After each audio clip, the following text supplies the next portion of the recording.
Two parents, 6 kids, 1 van. Gaye and Ed Chicoine left. How did I do with that? Not bad. Left on a family adventure with their 6 kids, driving from Canada to the bottom of South America and back. They're here to share their life-changing experience with us. Now, you did the actual journey a few years ago. Took you a while to get this book out, Gaye, but then I guess if you're as busy as you are, homeschooling 6 kids, and really being a kind of a family that thinks outside the box. You're a family that from the get-go, a searching family. Yes. You didn't pop into the traditional send the kids off to school. No, not your way. Didn't. No.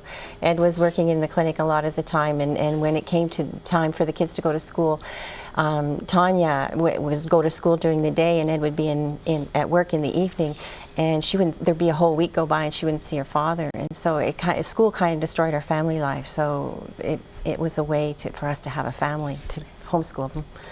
And not surprising, I mean, this was in the 90s, not surprising that at the time you were kind of looked upon like this family that, well, you homeschooled, no meat, no milk, no sugar for the kids. You were living a sort of the chiropractic wholeness way of life, but you were kind of looked upon like the weirdos, to say it quite frankly. Yes, definitely. Now you would be not only supported but encouraged, and other people I think would be jumping on your bandwagon. Yes, we're finding that now that the children are a lot older. They're adults. They've lived a very healthy life. None of them have been ill in any way, really, other than broken bones on the ski hill. That happens at the ski hill, doesn't it? So Yes. I set it up that way to give people an idea of your history, because it's not surprising that you would jump into a van and do this, and you didn't do it spur of the moment. You thought about it. You thought about the experience. We're looking at some pictures of the family. Now, tell me what this did for the kids, this journey of yours. It created them to work as a family unit. They're running the convenience store together, and they do it very well. They converse with each other. They work things out. They decide that they look into the store.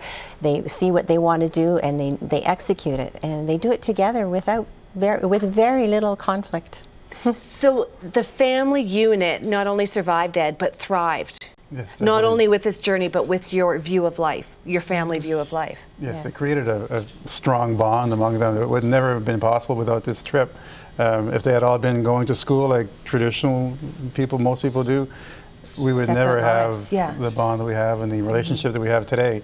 And the trip was fantastic because we were stuck together for 3 years, so we had to thrive or fall apart. Options here? It's like when you're in labor. Options? None. Continue on the road you're going down, right? Yes. So you, being a chiropractor, taking your skill, your profession to the areas that you did, what was that like for you? It was fantastic.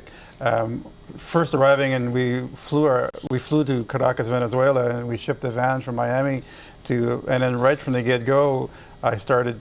First of all, didn't speak very much Spanish, so to learn the language, just associate with people and start explaining what chiropractic is, and the interest was fantastic, even from medical doctors. I was offered to set up a clinic in Caracas, Venezuela, in Bogota, in Peru. Medical doctors were telling me, stay and we'll set up clinics for you, and it was very, you were doing very adjustments on the fly. The van arrived, the guy that's helping you get the van, you got a shoulder thing going on, adjustments on the fly.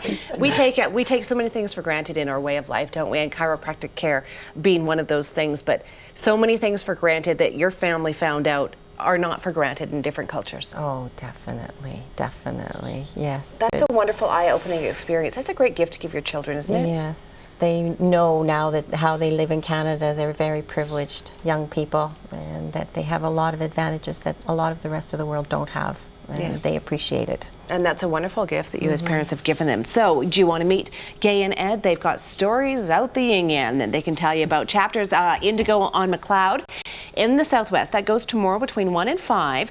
The book is at livingdreamsbook.com. You can check it out, and you can go and visit with these two. They have lots of stories, lots to say, tomorrow between 1 and 5. Thank you for coming in, sharing your story with us. Thank you. And thank you for publishing your story and allowing us to have a little bit of a glimpse into your life. A life off the beaten track. And I think we all admire that. Good for you.